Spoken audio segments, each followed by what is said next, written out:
Alors, suite de l'isolement et de l'application du PFS sur le Solid 1. Donc dans la vidéo précédente, on a vu comment on allait déplacer le torseur du poids connu en G1 en haut. Et maintenant, il nous reste à faire de même pour l'action en B qu'on veut connaître en haut. Alors, notre action en B est connue ici.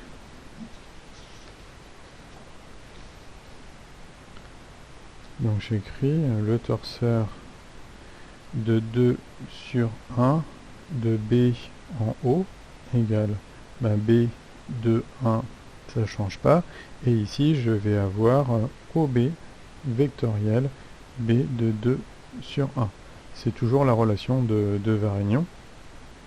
Et l'action B de 2 sur 1, on avait déjà posé ça lors de l'isolement du vérin, et on avait dit que c'était égal à xb de 1 porté par x3. Donc maintenant je peux remplacer avec le paramétrage qui m'est donné, je peux remplacer OB par sa valeur. Et donc le moment de l'action B de 2 sur 1 en haut, donc ici un moment de la force B de 2 sur 1 au point O est égal à AX1 plus BY1 vectoriel XB21 X3.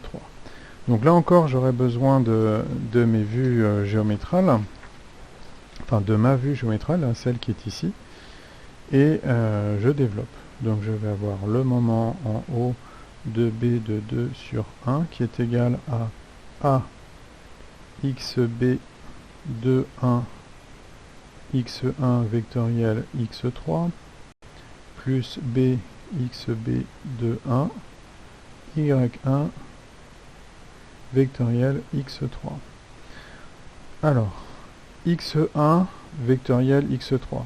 X1 vectoriel X3, c'est positif, on tourne dans le sens positif, donc je vais avoir AB XB de 1, sinus, eh bien c'est θ moins bêta,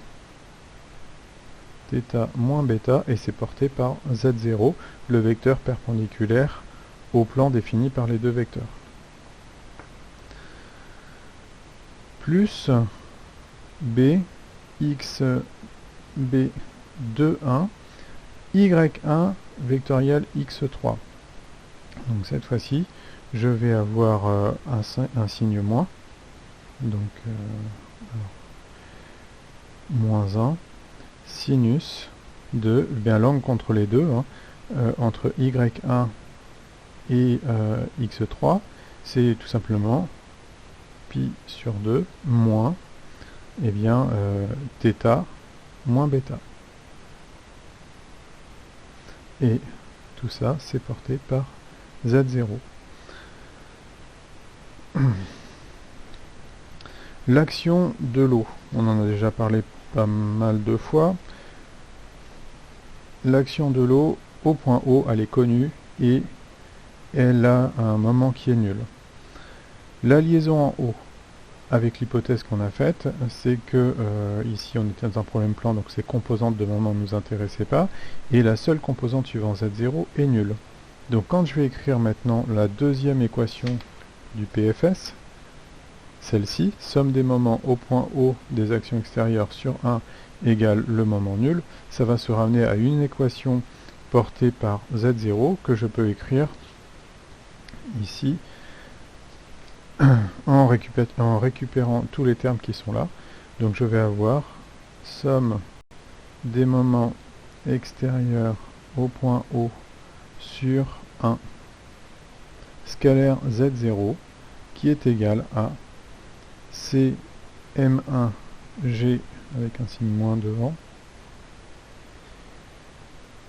sinus pi sur 2 moins bêta, plus D M1G sinus bêta, plus A XB 21 sinus θ moins bêta, plus B, moins B x B21 sinus, alors sinus pi moins alpha, donc je fais mon cercle aussi trigonométrique, ici j'ai alpha, et je prends le sinus de cet angle là, et donc ça me fait cos, cos alpha, hein. Donc ici je vais avoir, alors je raye, hop, cos θ moins bêta. Et donc toute cette ligne, elle est égale à 0, puisque en fait on avait vu que, de par le principe fondamental de la statique, la somme des moments extérieurs sur 1 est égale au vecteur nul, donc en projection c'est bien égal à 0. Et si je regarde bien, dans cette équation, la seule inconnue, c'est xb 21. Puisque le coefficient b est connu, le coefficient a est connu, d également, c aussi, m1 c'est la masse, c'est forcément une donnée du problème, et g la gravité, c'est connu. Donc il n'y a plus qu'à réécrire cette équation et sortir le xb 21 de mon équation.